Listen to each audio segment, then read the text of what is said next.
Modern Love, the podcast, is supported by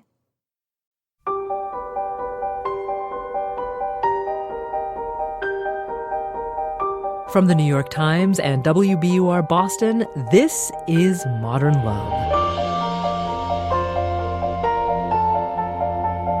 Stories of love, loss, and redemption.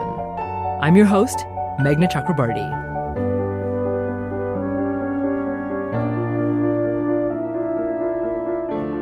When a loved one becomes very ill, it can shift your perspective on love and family in surprising ways.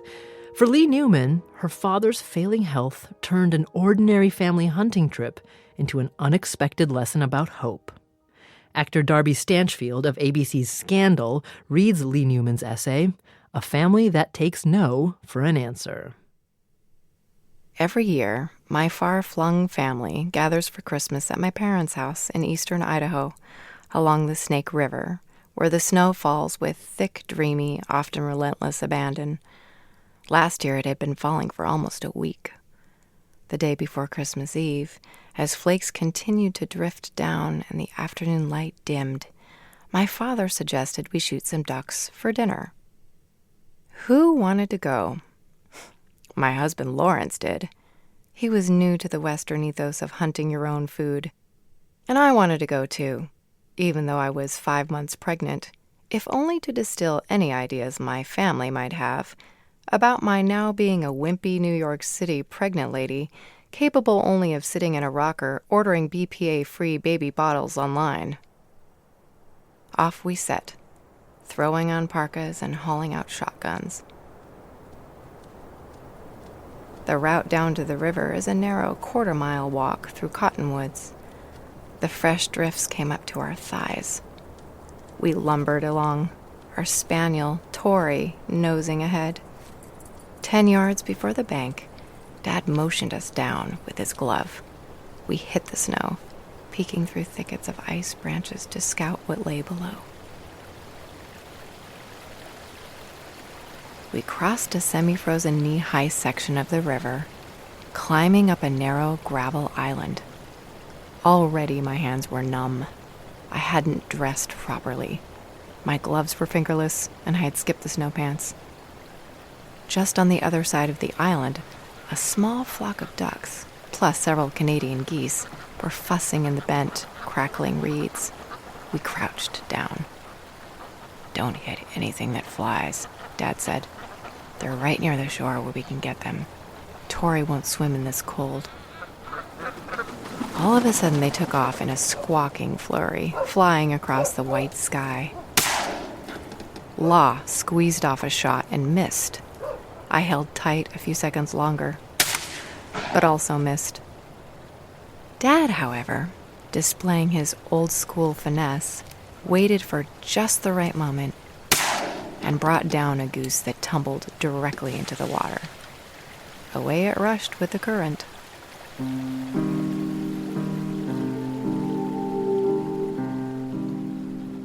I looked at Dad. He looked at me. I knew why he'd taken the shot, as did he. Every goose seems like the last he'll ever shoot, and it may very well be, at least with his daughter watching. "Well," he said, "that was something to be ashamed of." "Don't worry," Law said, handing me his gun and taking off running. "I'll get it." Law, of course, was the only one among us with strength to follow the goose.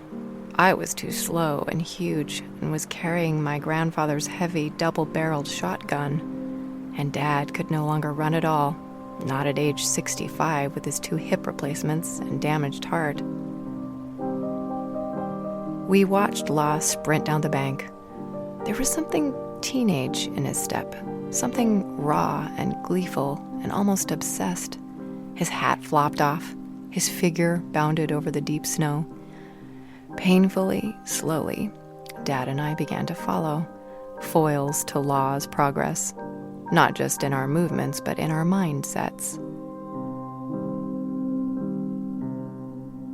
Dad and I come from a pessimistic family, a family that on his side has seen more than its share of suicide, alcoholism, manic depression, and premature death. Luckily, the two of us had escaped those routes. But if you asked us, for example, if we thought the experimental drugs Dad was trying might help repair his heart, we would say no, probably not, and change the subject to snowblowers or recipes for pheasant cacciatore. The economy? About to implode and leave us destitute. My youngest brother? His flight was never going to make it into Idaho Falls in this storm. No matter the situation, we believe it's better to say no and believe that no. That way you can't be disappointed. 5 years ago, the day my father told me he was dying, he stopped the truck along a highway in the Rockies and said, "Look, I've got a 22% chance of making it through the next 2 years." He just wanted me to have the scientific facts. I cried a little. There in the truck, he cried, and we never talked about it again. Most of the time, I actually forget about Dad's health, except when I notice he is panting from a 10-second walk, or when he shot a goose that we couldn't bring in. Now we were stumbling along, Dad in front, trying to follow in Law's deep boot prints, our eyelashes gunked over with flakes, our breath turned labored. We stopped every 15 steps, bent over to rest.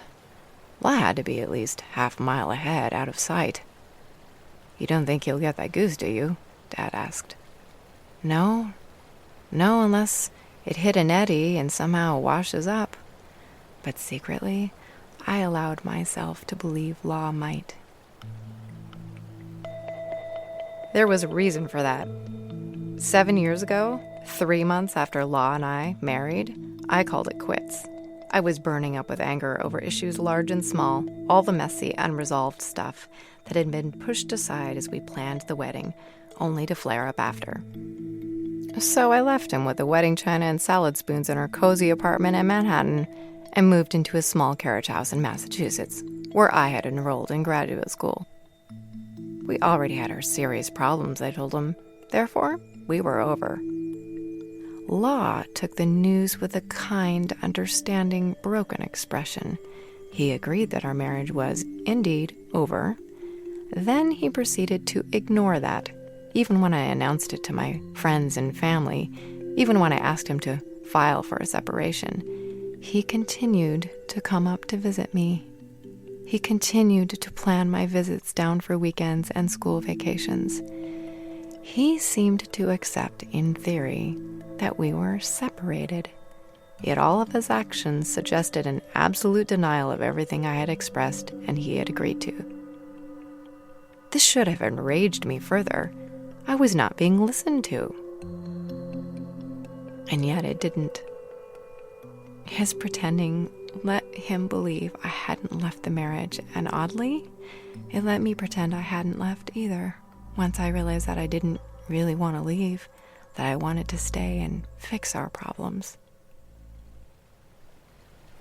"He's never going to get that goose," Dad said, "and I don't think I can go on much further." Dad did not look good. As for me, I wanted to lie down in the snow, not an excellent indicator for wilderness survival. "Why doesn't he give up?" my father asked. "I don't know," I said, and I didn't know. "I tell you what's got me worried," Dad said. "What if he tries to get that goose and falls in somehow? Then we're going to be in real trouble." I cupped my hands and shouted, "Law!" down the bank. Nothing. The sky flushed and darkened. We waited for a half hour. We looked for any footprints doubling back to the house. More and more, I started seeing the scenario Dad had laid out. What if Law was so sure of himself that he did think he could get that goose? What if he leaned down to pull it over with a branch and fell in up to his thighs? The water would rapidly turn him hypothermic. I felt sick. I walked faster. So did Dad. We lacked flashlights, snowmobiles, cell phones.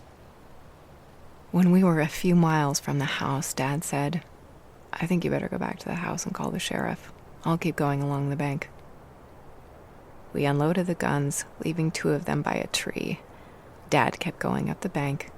I slung my grandfather's gun over my shoulder and headed home through the woods, panicking. stumbling through untouched snow that now came up to my waist. My stretched belly hurt with every step, and on top of it all, I couldn't remember the way. We had gone so far downriver that I wasn't sure where the house was, until I finally saw our windows shining through the trees. I started yelling, "Anne!" My stepmother came out and helped me inside. "Lawrence was just here," she said. "He doubled back from the river. You guys must have just missed each other." I wanted to laugh. If Law had gone the other way around the house, I would have seen his tracks. If I had gone the other way, we might have run into each other at the door.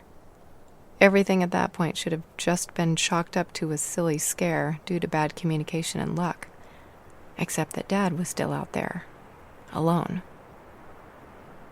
I waited by the fire. About an hour later, the two of them came back. Law had done lap after lap to find Dad, who, though exhausted, had remained on the trail of Law, and bringing him home along with our abandoned guns. That night, as we lay in bed, Law turned over. "You didn't really think I was stupid enough to dive into a frozen river in the middle of a blizzard, did you?" I wasn't sure what to say. It wasn't stupidity that I thought might have inspired him. It was hope. Law knew Dad felt badly about killing the goose, and he believed he could fix it, even as that goose floated faster and faster out of reach. What's the difference between hope and denial? I wanted to ask him. Does it hurt or help to pretend your father might go on living, even if all facts say he won't? If our marriage, a sturdy, surprising, wonderful marriage, gets into trouble again, will it help or hurt if we pretend it's okay and push blindly on the way we did last time? What does refusing to see the grim side of the truth do? Smash down issues we'd be better off confronting, or keep us from sinking into premature, unnecessary defeat? "Oh no," I said, turning off the light, curling up with him in the snug log cabin dark. "I knew you'd have the sense to turn back eventually." Just as I knew and appreciated that he lacked the sense to stop himself from chasing it in the first place.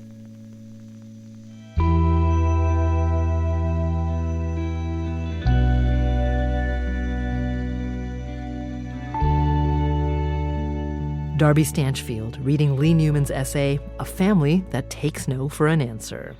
She currently plays the role of Abby Whelan in ABC's Scandal. We'll hear an update from Lee Newman in a moment.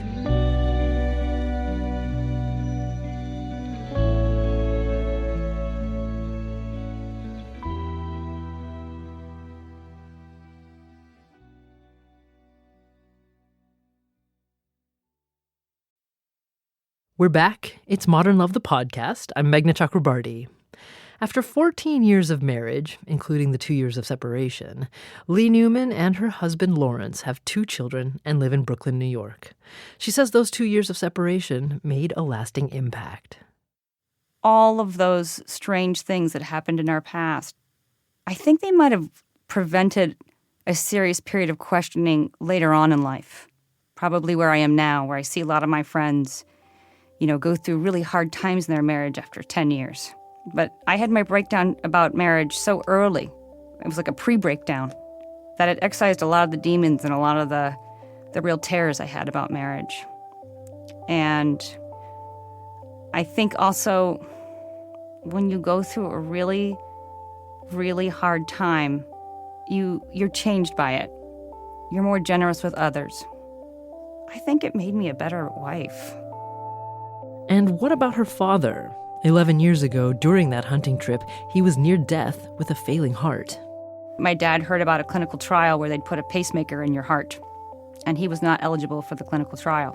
And so he took his own money and went to a hospital and asked them to put a pacemaker in and paid for it out of pocket, which was an extremely expensive gamble on his own life. And it worked fantastically on him. That particular procedure is supposed to stop deterioration of the heart. And in his case, it actually reversed the condition somewhat. So he's in terrific health now. After several years, the whole thing went away. So has that changed his attitude about life? No, I think my dad's pretty negative still. Yeah, he's very pessimistic, and there are times when I talk to him and I just have to guard myself. There can be a brighter way to look at things, or there is a possibility that it won't end up terribly. I also think that when he talks to me, he's sometimes worried because I'm his daughter, and he wants to protect me from whatever I'm talking about. So if I say, oh, I want to buy a house, he'll go, oh my God, what if there's a flood? What are you going to do if the toilet breaks? And I think, well, I'll fix the toilet, Dad. It's okay. I'm going to get a house. I'm in my 30s. I've got kids. I need to get a house now. And he doesn't mean it. He's just doesn't want me to have to go through hard things, just like any parent wouldn't want any child to do that. But Lee says that pessimism isn't always bad for you. If you can walk that line where you are prepared to deal with the worst outcome, and you know what it is, it can be quite helpful. It can be quite grounding. It's just you have to be careful that you don't drown in your own terrible outcome before it's even come to pass. And I think I have a tendency sometimes to hope for the worst just so that it'll be over with and be sewn up, and then I can recover and move on, rather than sitting around really not knowing what to do. And I think that's a condition that a lot of people struggle with. And it's a shame. It's a shame. I'd like to be different. I'm working on that. Writer Lee Newman. She serves as an editor-at-large at Catapult Publishing and is the book's editor at Oprah.com.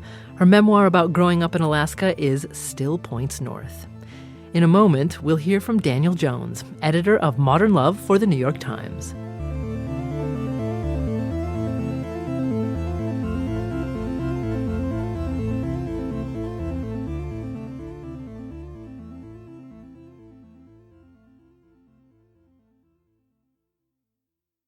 Daniel Jones is editor of the Modern Love column for the New York Times. He says that Lee's husband, Lawrence, can teach us a lot about how to deal with early challenges in a marriage. There's this sense of sort of perseverance and optimism about Lawrence, and that really is embedded in almost any long-term relationship that lasts, where you have these flare-ups and you have moments where you think, I can't be with this person, and maybe even you split up.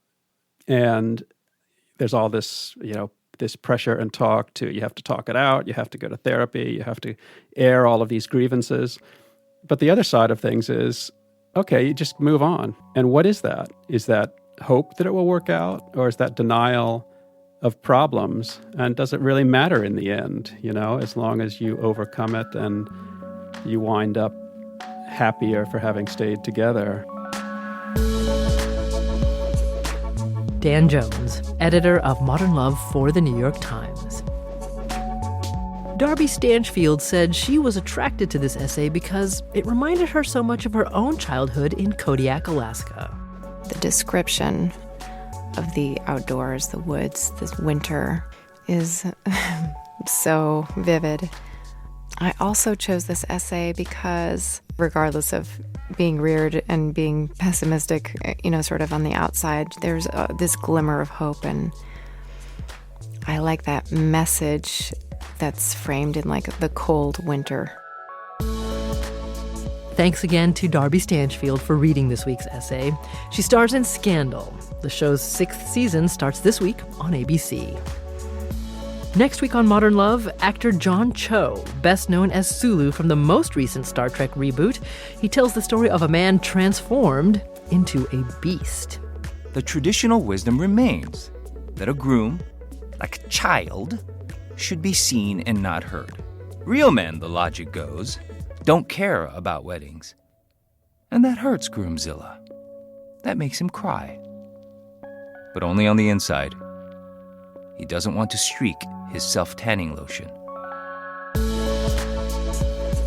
Modern Love is a production of the New York Times and WBUR, Boston's NPR station. It's produced, directed, and edited by Jessica Alpert, John Perotti, and Amory Sievertson. Extra help this week from producer Catherine Brewer. The idea for the Modern Love podcast was conceived by Lisa Tobin. Iris Adler is our executive producer. Daniel Jones is the editor of Modern Love for the New York Times and advisor to the show. Music for the podcast, courtesy of APM. I'm Meghna Chakrabarty. See you next week.